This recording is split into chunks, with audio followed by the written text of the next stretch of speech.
Hello, welcome to When Legends Talk, a book by the legend of Savage Machine, the original Mexican metal band from Northern California. Just a word of caution, this book contains topics and scenarios that may be triggering to some people. Discretion advised. Chapter 18. No Sabra. He'll never know.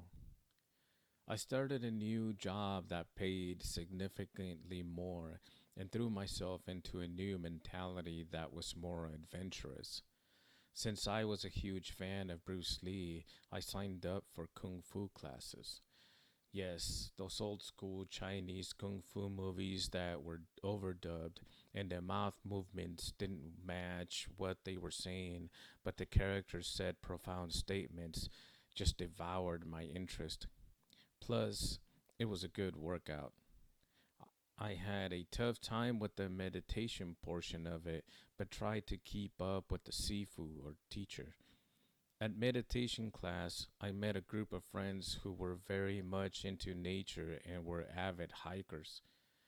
They would tell stories about trails that led to waterfalls and overnight hikes and even backpacking trips. I must have looked like a kid in a candy store because they felt compelled to invite me on a hike.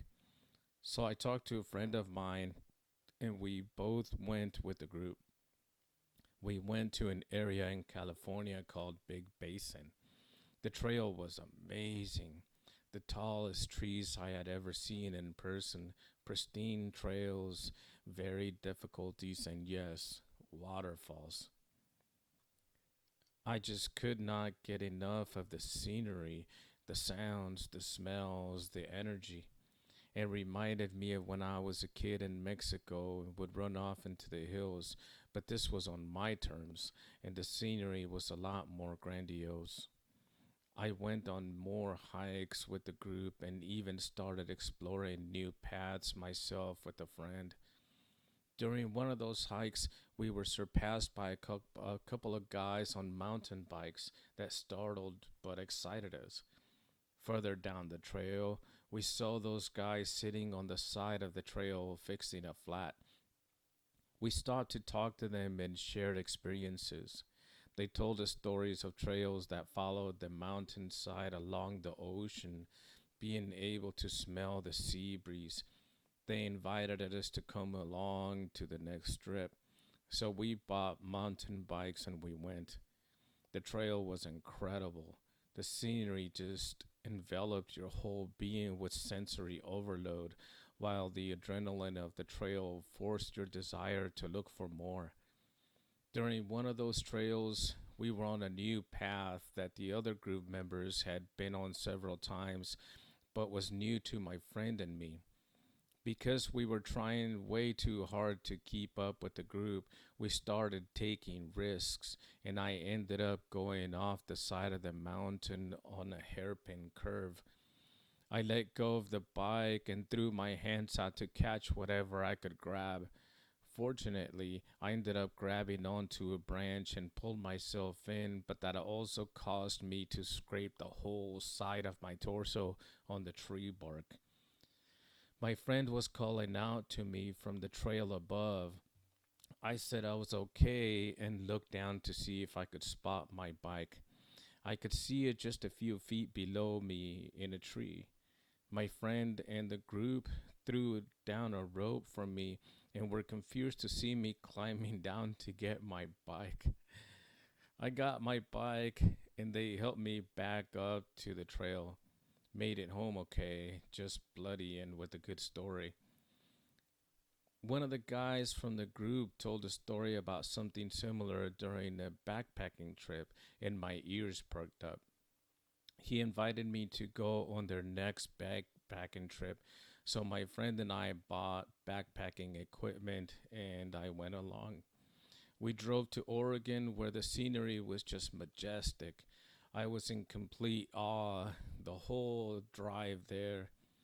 We ended up hiking on a trail that was about 14 miles both ways. It started in the forest and led all the way out to the ocean. Dense trees, fallen monster trees, moss, Unique singing birds, waterfalls, it had it all. Once we reached the beach, we set up camp. We started a campfire with some of those logs that had washed up on the beach and made dinner. And someone pulled out a guitar and we sang well into the night hours. During the campfire, some of the people were talking about kayaking and invited us to come along to a kayak safety class he was doing. I loved the class and signed up for every class I could find.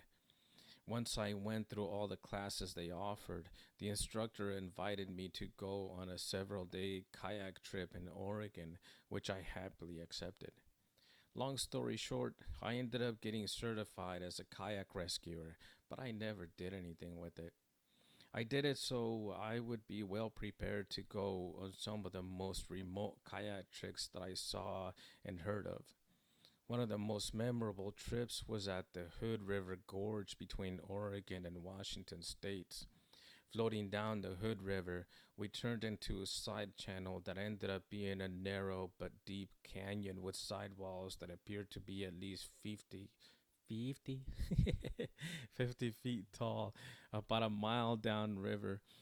We ran into a sudden change in scenery because all the large tree trunks that had traveled down the river got stuck, forming a sort of dam. Looking over the logs, it was too far of a drop. We calculated that if we climbed down to continue on the river, we would be unable to get back on return, so we went back.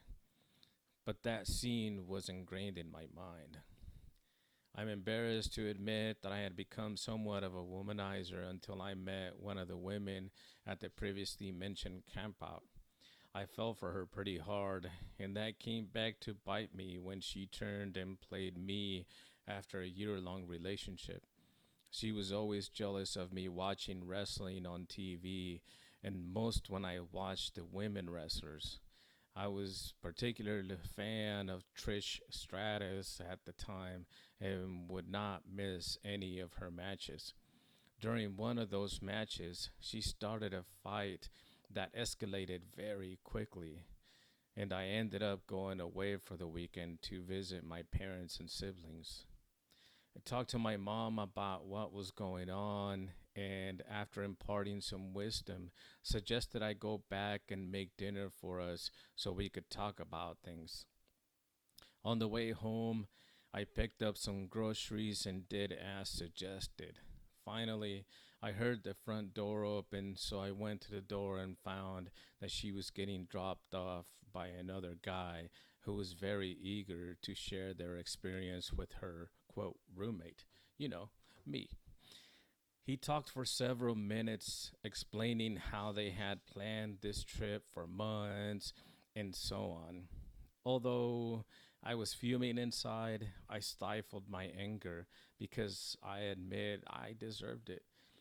It was karma coming back to kick me in the ass and remind me how I made women feel with my bullshit.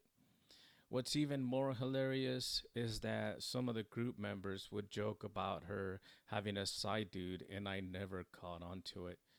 It took me a long time to get over that, but I learned to be respectful toward women and to be more mindful of how my actions affect others around me.